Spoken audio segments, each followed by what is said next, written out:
The intro that's so nice, we got to play it twice. Good morning and welcome to the NFL Roundtable. Again, you got our friend Mike, Brian, Go Niners here, and Mike Stout. We'll be talking about the playoffs. Of course, the Bears are going to win the championship this year. As always, that's usually the response that I get. So let's talk playoffs, fellas. You know, who do we got for this week? Personally, I think the Bills and the Bengals are going to win this week. Yeah, I think there's a good, strong possibility there. Matter of fact, I think the Bills are going to play a perfect offensive game. I just have that hunch. Yeah, no punts, no nothing. But let's get into the teams that are kind of inactive. Really, you got the Bears and the Pack this week. The Pack's not active because somehow, even though they're the same record as the Bucs, and even though whatever, we'll just act like it doesn't matter. But the Pack gets a bye. Where's my tissue at? Pack gets the bye this week.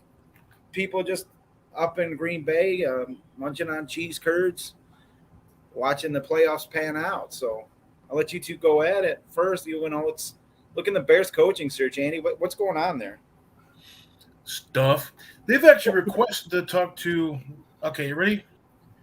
Brian Flores, Dan Quinn, Doug Peterman, Todd Bowles, Byron Leftwich, Matt Eberflew, Brian Dable, Nathaniel Hackett. Now, that would actually be kind of interesting because he's the offensive coordinator for Green Bay, as you mentioned before, and what makes that interesting is, of course, Packers. And so then we might be able to get that slight edge to beat our hated cheesy rivals up north. And, of course, Leslie Frazier. Now, that's also kind of interesting because, you might even say, hey, Mike Singletary, why don't you come on and be our defensive coordinator? Let's harken back to the past for our future type of thing, which would be quite exciting because, Leslie Frazier, does have a bit of the offensive mind. He also has a little bit of the defensive mind. And, then you got Mike Samurai Singletary, who's, of course, I don't know, he's a Pro Bowler and a Hall of Famer. And so, that's just one of those things where, even if, and San Francisco could probably attest to this, the guy that he actually kicked off the field, he's a better person for it. Now in the future, of course, but that's just one of the things that he can actually help develop the players with respect-wise, as well as, just the fact that, this is a game of football that thousands of people have played, legends that have played, and you need to respect it as such. So, the Bears are, of course, looking for a new GM as well. That list is even longer, so I don't know if you want to go with if you want me to name that off first. Or what's crazy is the Bears are in no hurry to interview these GM candidates or find the GM first. They're just interviewing anybody willy-nilly. Like there's no plan in place. You got Bill Polian heading the organization for him right now with the search, and they're just trusting a guy that's not even fully vested in the team.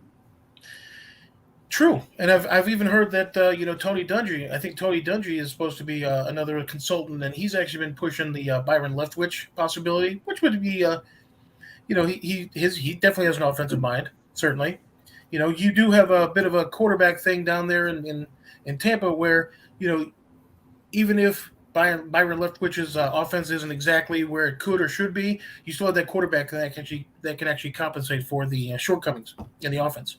Leftwich's offense has put up numbers in Arizona as well as under Jameis Winston. The Bucs were a top 5 offense with Winston. Granted, we were on the field because we were throwing interceptions, and then they were scoring, and we were back on the field again. But I mean, yeah, it's difficult when you throw two touchdowns and 27 interceptions. But that's the Jameis Winston saga, I guess, and he's still playing, of course. So he does have a successful career, I suppose. But all kind of comes down to two people there in the Bears organization: ownership, and of course your chief executive. So our friend Mr. Phillips, Mr. McCaskey, they of course like doing things differently. Let's just say that. And as such, that differently could be hiring a head coach. Nice way to put it. Idiosyncrasies. We'll say that. So you want to possibly hire a head coach and then a general manager? Okay. If you want to hire a general manager who will help you with your head coaching search, that might be a little bit smarter. But as, of course, our friend Mr. McCaskey has actually stated, Two things, which actually made my jaw drop. First off, he out now basically called Olin Krewes a liar when Olin Krewes said that they offered him a position as a player assistant or something to the offensive line for $15 an hour. And instead of actually going back and actually checking, well, he just went ahead and blurted out, nah, you know what, I don't think that's fully accurate. Okay, fine. That's one thing. But coming out and say basically, oh, I'm not really a football guy. You don't really know too much about football. I'm just, and I understand that there's management, upper management that simply is that high on the ladder that you don't know day-to-day operations. Perfectly fine. But you have hellish blood. I mean, you've been in football literally your entire life. You accidentally learn about football. And that looks like he was playing with micro machines his whole life. Absolutely. And that's what absolutely drives me crazy. It drives all Bears fans crazy. I'm like, are you serious? Even if that's true, you don't say that. It's like you're going down with Titanic. Hey, let's jam a big old chunk of ice in this hole. Maybe that'll help. No. No. Would you just say ice hole? What? Bears are a bunch of ice holes. Didn't George even say at one point during his press conference, announcing the firings of Pace and Nagy, that he said while he's only a football fan, stuff like that, his mom says he's doing a great job. Oh, dude, it's ridiculous. I mean, I'm like, whoa. Well, you have to appreciate that, and I think she's probably one of the type of mothers, like a mommy dearest kind of a thing. She probably beat him with a hanger, but it's just, well, she should. But, you really need to actually change your paradigm completely in Chicago, and that's what I'm hoping for. Even if you actually have Ted Phillips outside of football operations, he's still helping trying to find the new GM and the new coach. Just give it up and start. Just give it up and start saying we're gonna do it next year, like you guys always do. Soon, probably soon. You know what? I tell you what, 2023 is going to be our season. You guys watch out. We're going to go 36-0. You watch. Yeah. And then, of course, by the end of this year, you wait until 2024, maybe 2025. I would say by the end of 2030, we're going to be unstoppable. You give us until 2035. You know what? We're going to be winning everything. We're going to be winning baseball championships. We're going to be soccer World Cups. You name it. All right. Well, let's not beat a dead bear. I don't want to say it, but I mean, all Bears fans are the same. Who are you looking? I mean, ideally, who would be your head coach candidate for the Chicago Bears? There was a new guy that actually came out. I was joking about Matt Glennon. That was a joke. Nat Maggie, I think his name was. He's like a new guy through his. Nat Maggie.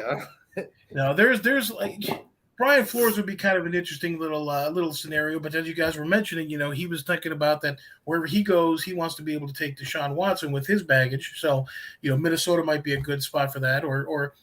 But then that leads to, okay, what about Kirk Cousins? Okay, fine. Dan Quinn, I can see that. Doug Peterson. You have like Byron Leftwich, which would be kind of interesting. Personally, I think the Hackett thing might be a kind of a good thing, and of course, Leslie Frazier is always going to be a good thing because, who knows Bears better than ex-Bears? Well, I really think Leslie Frazier, if he gets it, it would be a disservice to him, only because he's going to ride with so much fanfare. You know what I mean? Sure. He was the shutdown corner of the '85 Bears. And it's just that '85 Bears team still is living off that Super Bowl in Chicago. You know what I mean? They're royalty. It was that dominant. That's why. It was that long ago too, that it's like it's become folklore almost. You understand what I'm saying? I'm not trying to be a jerk. I'm being serious. I mean, I wasn't alive. I was going to say, Jerry wasn't alive for the Bears win the Super Bowl. Yeah, I got two words for you. Second word, it'd be an unfair situation for him. Whereas I think you bring in someone like the dude from Green Bay, the offense coordinator. Hackett.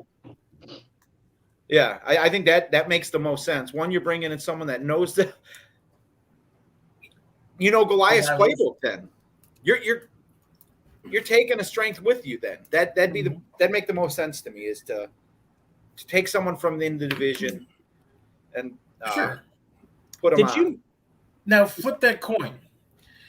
You flip that coin and you think, okay, well, Leslie Frazier, might be arriving with fanfare and things like that. What happens if he falls flat on his face? Okay, well, what if you flip that coin and you say, okay, well, what if Leslie Frazier comes in with great big fanfare and actually he does well the first year? Because the first year is going to be a little bit on the rough side.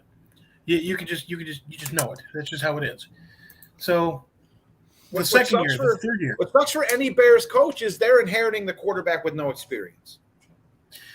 Well, the experience that he has, and that's really what you kind of be looking for as your head coach, is somebody who's going to actually be able to mold their offense to the skills of the quarterback, which is unfortunately something that Nagy never did. And so if you have a quarterback who's mobile, a quarterback that's accurate on the run, a quarterback that actually does things his kind of his own way within your scheme, that's fine. But you need to be able to have adjustments towards that. And you need an offensive line. Yeah, put the hat back on. Yeah. It's I get cold down here in the basement. It gets cold, and then it's like the hat is so damn warm. It's got to come off. And you don't. The Bears are gonna Bears, dude. Anyway, let's go to Green Bay real quick. Let's talk about that terrible team up north. No one can stand with a homeless-looking quarterback that seems to just get better each game that goes on. Well, yeah. Well, that bum of a quarterback, and I use the word bum just because that's the word he loves to use, is bum. He says he's going to be 100% next week. He said he was vaccinated. Yeah. You're right. I mean, we all have to wonder sometimes. Or immunized. He didn't say vaccinated. Yeah, immunized. Yeah. So yeah, they've been practicing this week. Obviously, getting ready to see who they're playing. Their linebacking core is going to get a big boost up because not only is one of the Smith brothers off of the IR, but I forget the other guy's name, and I just had it on the top of my head. I feel like a dumbass. You are a Packers fan. I just have him on the tip of your tongue. What's his name? You guys suck. You got Zadarius Smith coming back and Marcellus. What's his name? Dang it! We'll just call him Merciless. Whitney Merciless. That's what it is. God darn it. Whitney Merciless is coming back from what they thought was going to be a season-ending torn biceps injury, but he showed up at practice Wednesday saying, "I'm good to go," and so he's going to be back. So the linebacking core just got a major boost up, which will definitely help with the defense. Because to me, that was embarrassing against Detroit. And I did say, what happened there? What's that? What happened that game? Well, Packers lost. That's what happened. Oh, dude, I didn't even know that. Yeah. That was the whole thing of saying I said Aaron was only going to play a half, and if it was a close game, they were going to lose. Yeah, I can't anyway. But kind of like the Bucs Washington game. Oh wait, no, the starters played the whole game. That one. Yeah. Or how about the Bucs Jets game? It was way too close. But anyway. But as of right now, like I said, the biggest question mark is defensively. They really were playing very poor against Detroit, and I don't know if it was just we're just going to get out of this game and no injuries, whatnot. It just there wasn't any urgency. I hope that changes whoever they play next week. Obviously, special teams has been a problem all year. Hopefully, who you want to play next week? If you could choose who the Pack goes against next week, who you picking? The Niners scare me because of the way they've been rolling. And the history of the recent NFC Championship games. Yeah. Those I kind of would love to see Dallas. I would kind of love to see Dallas come up there and let McCarthy have it. That's awesome. Wait till we start talking about the Bucs. The show will just turn off. Yeah. I mean, I'll be honest with you. Every team in my book, besides like the Eagles or something, I think any team's going to put up a really good game against Green Bay, and you can beat Green Bay by just simply keeping Aaron Rodgers off the field. You've got to have a great running game, long drawn-out drives, and that's what scares me about San Francisco. They can do that. And they've got a great defense to show for it too. So you're assuming San Francisco beats Dallas? I'll tell you what, I'm not making a prediction because I'd rather just sit back and eat popcorn and watch the trash talk between Stout and Jerry. Well, that's coming later. But I'll tell you what, I would not be surprised if the Niners come in and beat them. I would not be surprised. Right on. Nah, I'm not a Cowboys fan or anything like that, but 49ers are going to lose. They almost lost last week, and they're winning in kind of a game. You've been hearing about it all week. But did they? Did they lose? Barely. They will this week, though. Okay. I think the Cowboys have to prove this. You watching the Bulls, Andy? The who? You watching the Bulls? Not currently. Oh, okay. All right. Anyway, Green Bay. Well, I mean, I'll just put it this way: any team that's going to come up to Lambeau is going to, obviously they're going to have to play their A game. The weather's going to. I'm assuming the weather's going to be a factor with the cold. But obviously, as it was proven last year, anybody can come in and, they don't, like Brady. Brady came in last year and they won, even though Brady didn't have his best game. What they still did to Green Bay, they slowed them down just enough. But that was an anomaly last year. I can even say that. You don't have Lambeau faithful up there. I mean, that's a totally different atmosphere. So do you hope that you don't play Dallas because they'll bring their own benches? Well, here's the thing: is if their own benches don't have heaters, what does that do? But, I mean, they play in a dome basically. So that's how they got past that treacherous Washington team. So you really are not wanting Niners to win. That means you're going to face. I'm a little bit nervous about the Niners out of all the teams. Well, then you got the Rams-Cardinals game. I mean, that's Monday night, right? Yeah. Yep. So that would be your opponent if the Niners lose. Which honestly, between either team, I'm confident. Really? See, I'd be more afraid. The Rams scare me. Matthew Stafford in the cold, man. But that team on paper is legit. On paper, it's legit, but you got Matt Stafford. I say that every week. I mean, that's my point. if Matthew Stafford shows up, the Rams are a good team. But if Matty Detroit shows up, you're in trouble. He showed up last week and he still got beat. Who, Matt Ryan? He got outplayed by Jimmy G, who you guys rip on every day. So, yeah, but you also have the Cardinals who are coming in, who are like this killer road team. I think they pull the upset on the Rams, and then of course that's they go what I was thinking and beat them too. I was thinking that until I started going through the players. I mean, you got two of the best defensive players in the league right now, both fully healthy. Both chomping at the bit for a chance at a Super Bowl. And they couldn't do anything last week in the second half. You got Aaron Donald, Jalen Ramsey. You talk about them like shutting down the back end, and you got Aaron Donald taking one-on-ones. Come on. How do you go against the Rams there? You got Cooper Kupp on offense.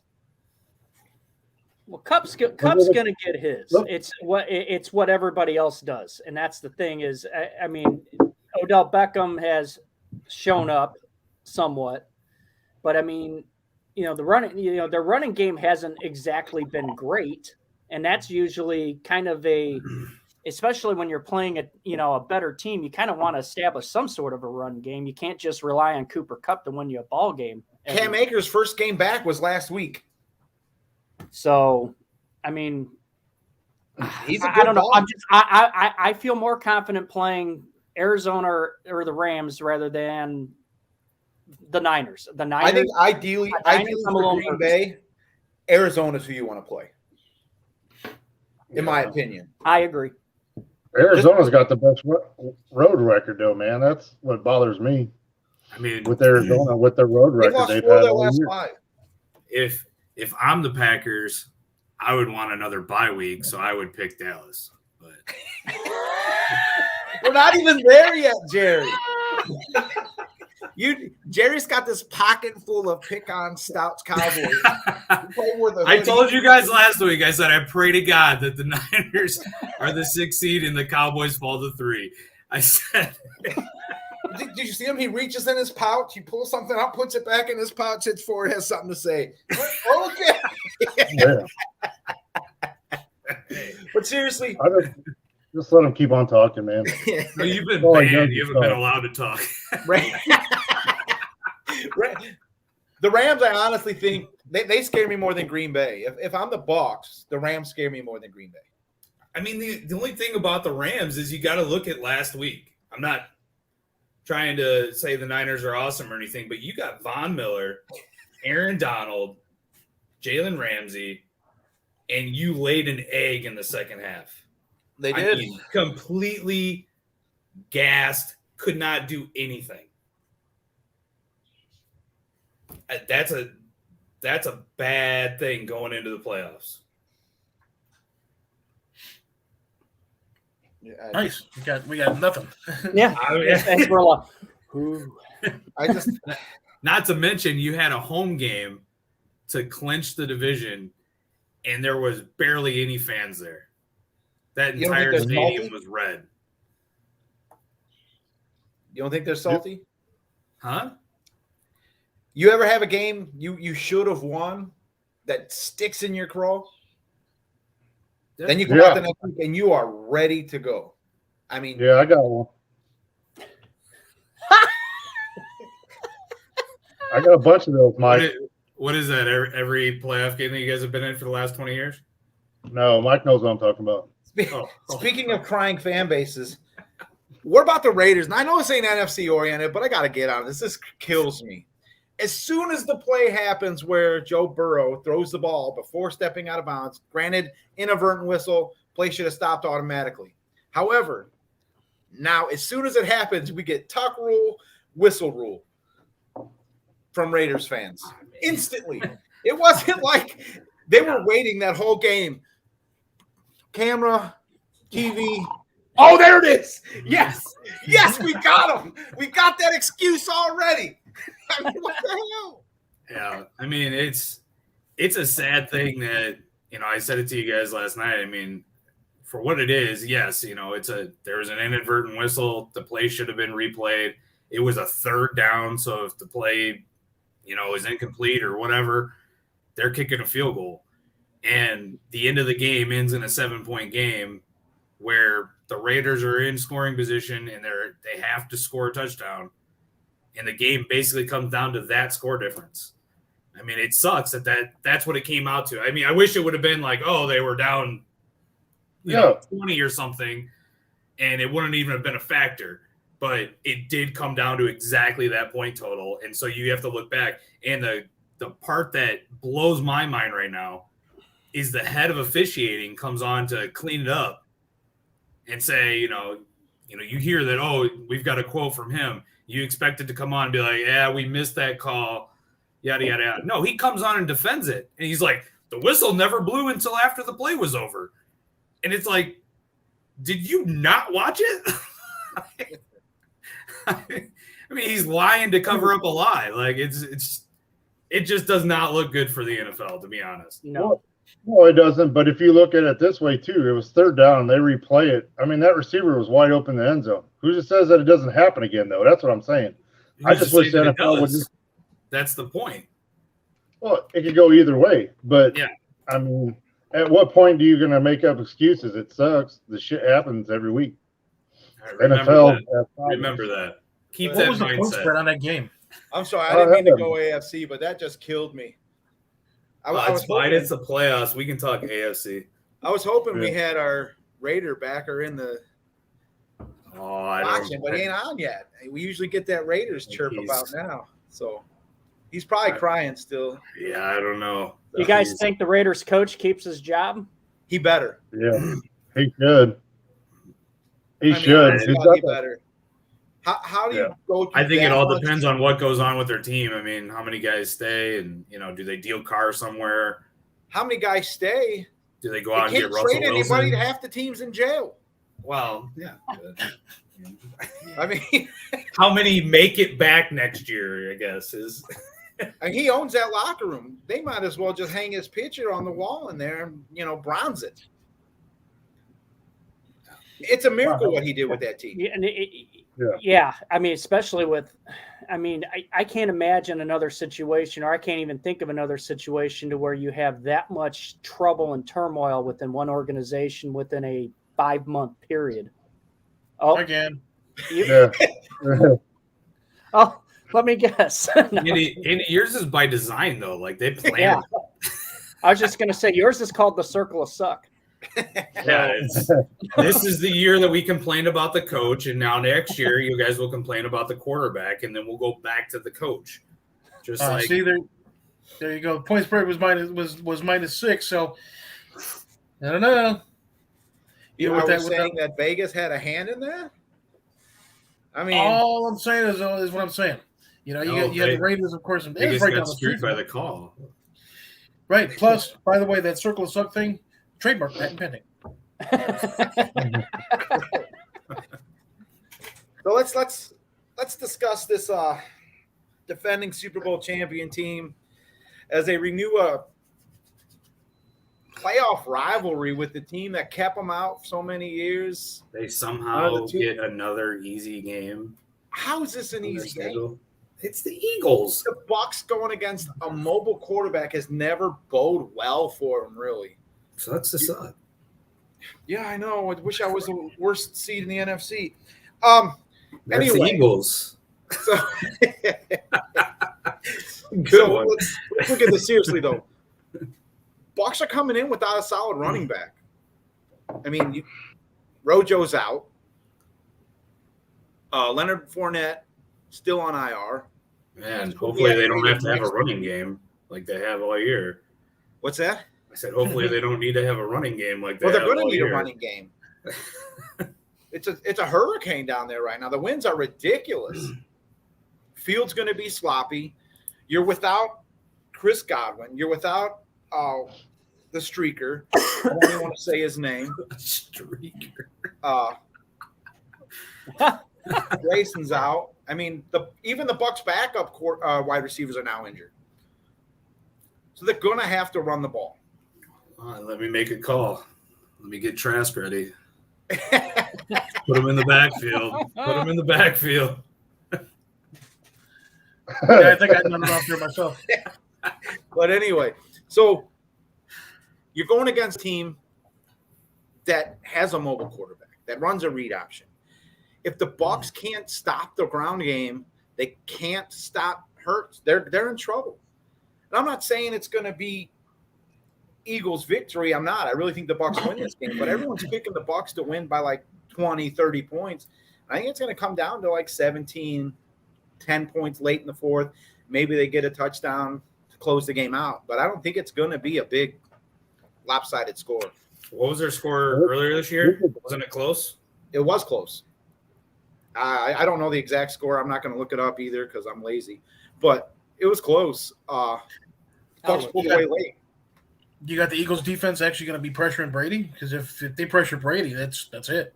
Well, the good news is Sweat is questionable and isn't expected to play, and he's their best pass rusher. So I say the best news for the Bucs is that the Eagles rely heavily on the run. Yes and no. The Bucs have given up over 105 yards the last like 3-4 games. They were top in the league. But I mean, you're not challenging that secondary that's struggled. Yeah, I mean they're not healthy still, but we do get Shaq Barrett back, which is going to help put pressure. But I don't think the Eagles are going to pass the ball, so I don't think it's going to matter. I really think they're going to run the RPO. In the league. You can figure out real quick who's going to win. Brian, who's going to win the game? Yeah. Brian, who's going to win? We know who's going to be the winner. Buccaneers. Eagles win. Fly, Eagles fly. But Eagles by 2 I touchdowns. don't know. It's a. This I'm game, looking. I'm Go looking ahead. up the last game that they played. Obviously, it was in Philadelphia, and I'm just looking at just a little bit of the game stats. And granted, the score was 28-22, but I mean, if you look before the fourth quarter, it was 28-14. Right. You look at the game stats. I mean, the Buccaneers had double the amount of time possession, yardage. They completely drilled Philadelphia. I think the biggest thing, if I'm looking at anything, was, I mean, it looks to me like the special teams was the thing that helped the Buccaneers, because they had a lot more return yards in terms of special teams plays than, matter of fact, the Eagles had 0. So because the Eagles had to punt. penalties were pretty even and low. Rushing yards was identical, but it was the passing yards that really did the difference. So if the Bucs get off to a fast start, if they score first drive, if they score second drive, I'm not talking field goals, I'm talking touchdowns. If you go up 14 or even 7, you force Philadelphia to play a game they're not comfortable with. And I really think that's how they win. I think Le'Veon Bell, sad as it is to say, is going to have a big game. It might not be statistically. I think maybe they keep him into pass block, or Brady's going to come out. Brady's going to come out slinging it to increase records and yardage and everything. None of Brady's records are going to be touched. That's why he came into a team that had receivers and said, "We're going to pass the ball every damn down." Yeah, that's kind of. I need yards. Why would you go to a team if you're a quarterback? Why would you go to a team with receivers? That's like being Emmitt Smith and picking the Bears to play for when they had no O-line. Why would you do that? You got to go to a team with receivers. Okay, you missed the point, but there's a dumb point. All I'm saying is you said Le'Veon Bell and pass block, which does not go together well. He's not bad. He sucks at pass blocking. No, he knows who to pick up. You don't need to give Brady 3 days to throw the ball. He just needs a time to step aside and throw. He has one of the quickest releases in the league still. Whereas, ask his wife. Right. Ronald Jones just doesn't know where to block. But anyway. Key injuries right now for the Bucs, like I said. Fournette's out. Grayson's out. Rojo's out. What's that? Trask is out. Trask might dress today. I haven't seen it yet. No, he won't. What? But with Leftwich, this is where Bears fans should pay attention. Leftwich is going to be in a game where he's going to have to be creative, running the ball, working the pass. This is going to be a game that tests his offensive skills. Well, is Brady going to yell at him for every call that he makes that he doesn't like? Say, how much plays does he actually call? Like, I feel like they gave him like a dummy headset. They're like, "Oh yeah, send in the plays," and then he's actually like talking to Trask up in the booth, and he's like, "All right, yeah, I got it, yeah." Yep, bring me down the pretzel. I'm hungry. You look at it. Go ahead, Andy. Do you really think that the Bears are actually, considering things at all? Period. I really think Leftwich would be a good fit in Chicago. The Bears aren't looking at anything. They're just like, Yeah, let's hire a head coach, and maybe they can actually tell us who we should hire for the general manager. What? Well, I mean, there has been complaints of coaches not wanting to go there because of the GM. So maybe they're looking to go the opposite direction. Let's bring in a coach, and then whoever he wants for GM. So that way he's happy. Cool. Because then the streakers on your TV. How do we get to the Bears? Seriously. All I was saying was Leftwich is going to have to. You brought it up. Yeah. No, I said the Bears should be watching. The Bears should be paying attention. And it was like.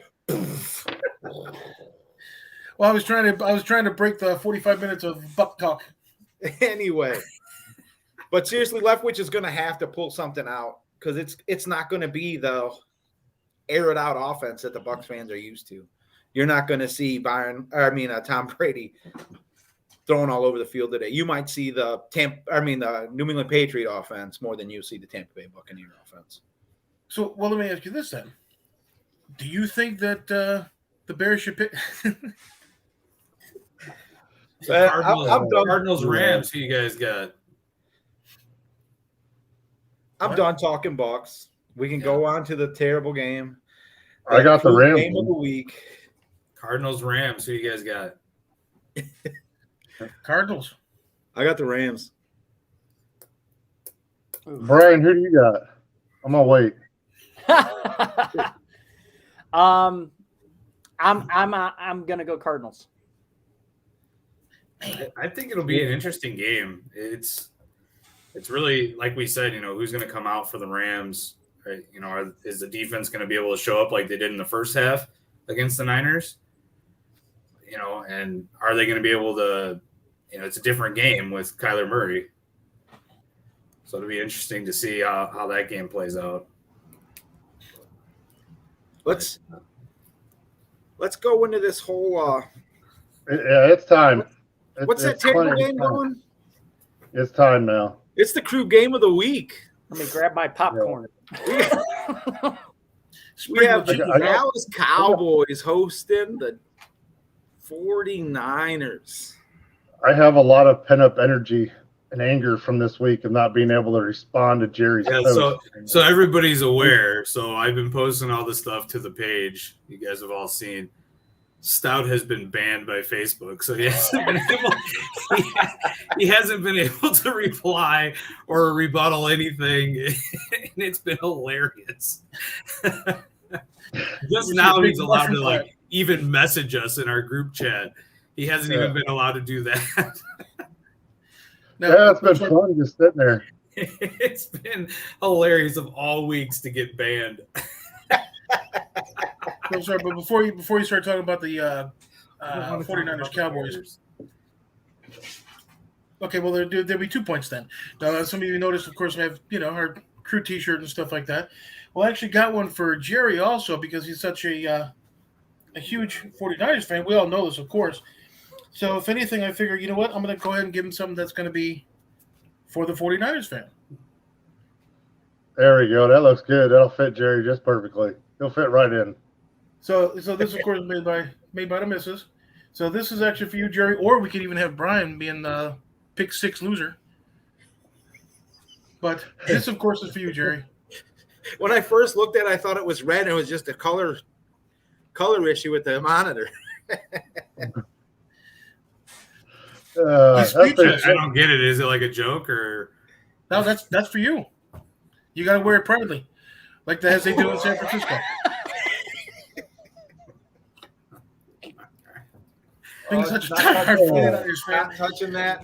that. Okay. We should get banned like Stout. Got it. Yeah, we should let that one go to the end.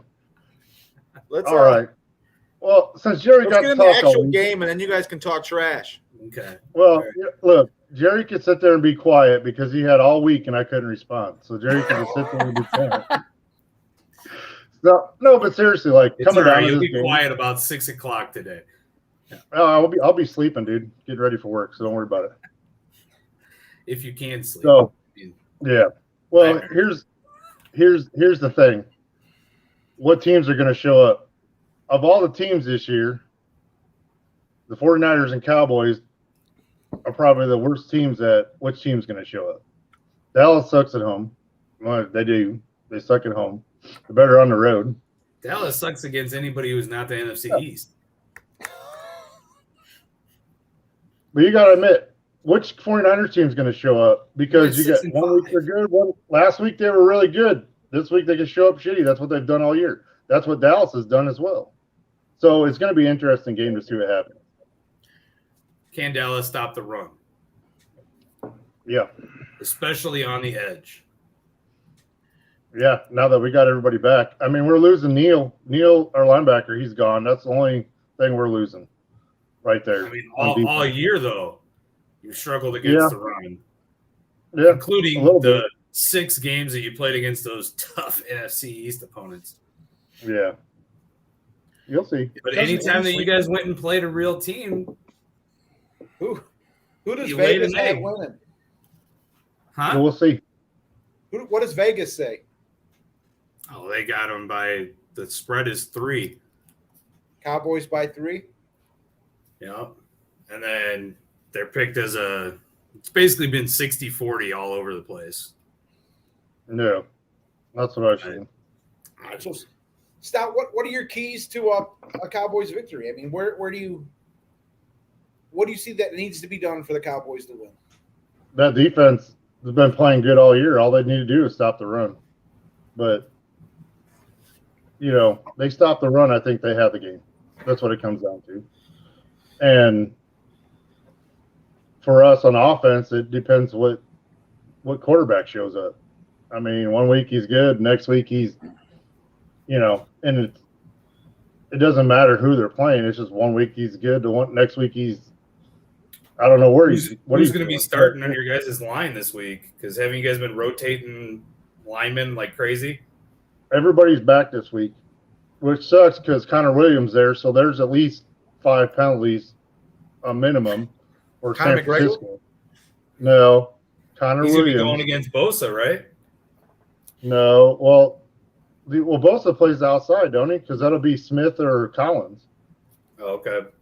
Because I saw that the Cowboys lead the league in holding penalties. Yeah, that's Connor Williams, and we decided we're going to against the Niners D line, who's one of the best in the league. So that should be interesting. You're thinking you need to control the clock on offense, or you think they air it out against the Niners? They're not going to. Kellen Moore's going to air the shit out of that ball. I guarantee you. They'll run it a little bit, and then he'll just start airing the shit out of the ball. The storybook to attack the Niners defense has always been the pass this year, because I think we're second to the Bucs in pass interference penalties. We're the best at everything. So, I mean, that's what teams have done. I mean, you saw it last week. The Rams came out and threw the ball all over the place in the first half. And the Cowboys trio, the Cowboys receivers aren't a slouch group of receivers.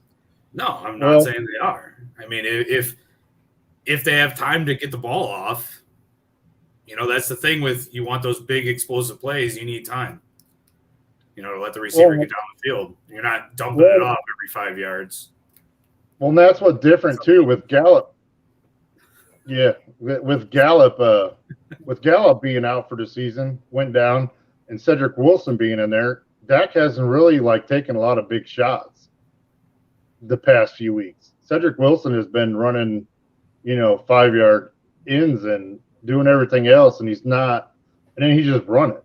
So I think with Gallup being out, I thought it would hurt us, but seeing Wilson the way he's been playing lately, it's kind of, the defense gets pressure. He knows where to go with the ball, and Wilson is right there. And if we got time to throw it deep, then, I mean, Cooper, I don't know how he still gets open, but some way he finds a way to get open most of the time. But like I said, all they got to do is stop that. They stop the run, and we keep the penalties to a minimum. Dallas wins the game. It's pretty simple. But again, Connor Williams is playing, so hey, here we go. All right, look for the yellow flag. What's that, Andy? How's Jimmy G's thumb? Is that still bothering him? No, he's fully back. He said that he had limited practice all week, right? They're not going to stress him like crazy, but he said it feels better than it did last week. So seems to be good. Trent Williams is back. He didn't play last week, which I thought was going to be a big hurt, but McKivitz stepped up and took that spot, and they still were able to run the ball all over. So having him back, Mr. Pancake, Trent Williams, probably the best tackle in the game right now. That's huge. I know you love your tackle up there in Bucks country, who just olays all night. Well, I'm not talking Donovan Smith, but Tristan Wirfs is pretty damn sound. All pro, second year in the league. It's pretty damn good. But anyway, keep going, Jerry. I was trying to keep myself awake. Oh my God! Wow. Yeah. Now you know how we feel when you talk about the Bucks. Right. So, what are your keys to the Niners' victory, Jerry? I mean, it's pretty much the exact opposite of what Stout said. I mean, establish the run game. And I mean, if the Niners come out and drive 80+ yards in the first drive and take up the entire first quarter, watch out. It's that once they get that offense rolling like that, it's hard to stop. And if they've got all the, misdirection and everything going with Debo and motion and coming out of the backfield and everything, and they're getting 7-8 yards a carry, it's going to be a long day for Cowboys fans. And on the flip side, the biggest thing that scares me about the Cowboys offense is Dak rushing out of the backfield on a broken play or something, and he escapes from the pocket. I think that's going to be the biggest dagger is, you get him in a 3rd and long and he somehow gets loose and picks it up. Well, it's just, then it just demoralizes the defense from, getting that stop. The Niners defense plays into that, though. They play a lot of man, if I'm not mistaken. Yeah. And that allows the quarterback to scramble. You play man coverage against. Yeah, I mean, it's going to come down to the front four if they can contain them. That's right. That's the main thing, because they're going to get pressure. That's inevitable. I mean, they're going to get through. They've got some great guys up there, and they're going to get pressure, and they're going to get some sacks. But if they can get that pressure and still contain him, is the watch out for me. It's one thing to rush upfield and get the pressure on him, but if you let him go through the middle and he gets 15 yards a carry, it doesn't do us any good. So, right on. Yeah. See, I want to say this is going to be a defensive game, but every time I say that, it's ended up being an offensive shootout. So, I saw your most suspect corner is injured, right, Stout? Anthony Brown? Yeah, he's out, right? I still haven't seen anything on it yet. I'm waiting, but I don't see anything. He's not listed as out or anything. Oh, yeah? Because they were talking that he was injured early in the week, so I didn't know if he was playing or not. No, he's full go. He's not even questionable or anything like that. Yeah. So I haven't. Sorry, Mike. I mean, like I said, with this whole year with watching Dallas and watching the Niners, watching all these games, it all depends. It all comes down to which team shows up. I mean, if it's the team that San Francisco played, the way they played last week, if it's the way Dallas played the second last half, week. Not the first half. Yeah. Well, I hope they play a full game today. But that's what comes down to me. Dallas will play a good first half or second half, and then they lay an egg. And San Francisco have been the same way all year. So it's going to be an interesting game. But I think it's going to be a low-scoring game. I don't think it's going to be a high-scoring game with the two good defenses they have. I just don't see it being a lot of offensive scoring is what I just don't see it. So I think it's going to be around the 30-point range for both teams. Really? Oh, the Cowboys are, they kind of live off the explosive play. Niners give up explosive plays. But can the Niners run with that? Can they punch? I mean, you got a team that runs the ball. I mean, let's not kid ourselves. The Niners aren't an explosive offense. Mm-hmm. They're not known to run. I think they have the least explosive plays in the league. Okay. So can they go toe-to-toe with an offense that's wanting to put up 30, 37 points a game? Yeah, if they can establish their offense and clock management, absolutely. So they come out and they come out and they score in a minute and a half, and the Niners come out and have a 12-minute drive. I mean, that's going toe-to-toe. No, I get that, but how are you getting 30s then? I just think that it'll have. I mean, there's going to be plays that are made by both teams. I mean, look at Deebo Samuel in the fourth quarter there. You hit him on a play, and then he turns it into a 50-yard gain. I don't see the Niners putting up 30 without a defensive touchdown or a huge special team play that either scores a touchdown or flips the field. I think he's talking about 30 points for both teams. I mean, 30 total points, I understand. I could get behind that. But if you're looking at 30s for both teams to put in the 30s. There's no way. I'm thinking like 30-27. Wow. 30-24. Around that. I meant 30 as like the max. Like I was okay. Because I thought you were saying the score's gonna be in the 30s, and you got an offense that's, led by Jimmy G. You got an offense that's just a puncher. You know what I mean? It's not a knockout. Yeah. It's just a puncher going against the offense that's Mike Tyson. You know what I mean? Well, I want it. I want to go that I mean, they run the ball. They keep punching you, and then all of a sudden they run an end around with Debo, and then that's your big So that's where that kind of worries me a little bit. So, but I don't know. I think the final score is 17-14. It could go I can way. see that more than I can see something high scoring. But if it's high scoring, I got to tell you, I'm leaning Cowboys. If it's a low scoring game, it's going Niners. Let me throw this at you real quick, guys. So since week 9, Dallas's defense has surrendered 130 yards per game on the ground, which is one of the worst numbers in the NFL over that span. The Cowboys are 2-4 this year when they surrender more than 125 yards on the ground. Mm-hmm. That's going to be key. I think that and the way the Niners like to control the ball on offense. That's what you got to do. You have to stop the running game against this team. If you don't, obviously, you're going to see what happens. Obviously, you're not going to give Dak and company a ton of time to work their offense, and then your defense is just going to seriously just get gassed as this game goes on. But that's kind of a telling the Packers number, from playoffs a couple of years ago. Niners put up 30 in that game, by the way. Hey, look, again, I don't wish ill will on anybody else's team besides the Bears.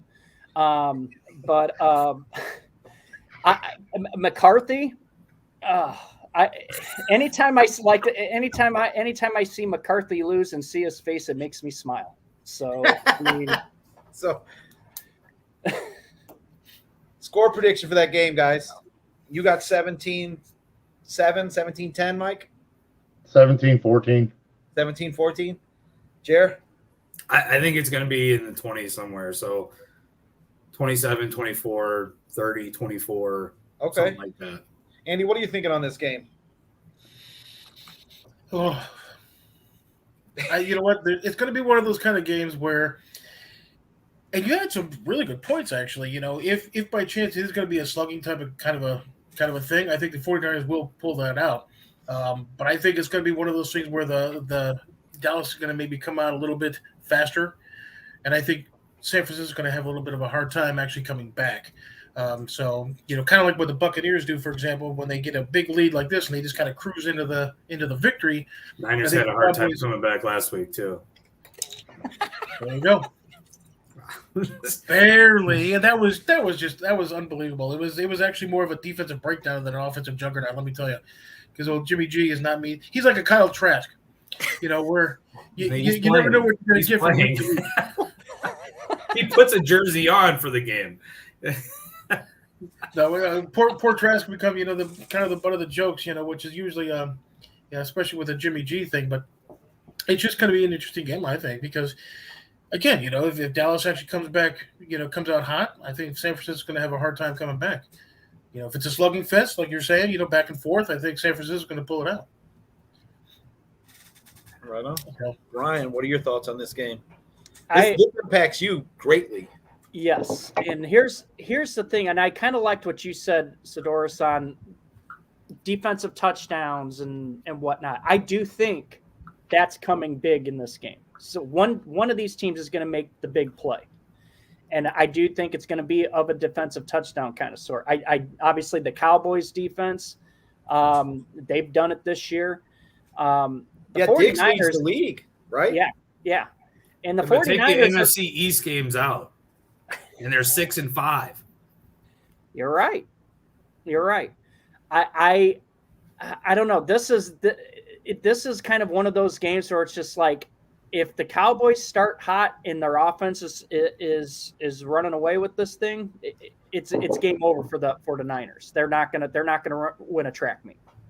If this becomes a run dominant defensive battle and it comes down to a last second field goal or whatnot, I'm giving the Niners the nod in this. I just think that's going to be the key. Dallas is going to have to flex its muscle today offensively to really show that they belong, because they're going to need the offense in weeks to come. Whereas the Niners, they know what their strengths are.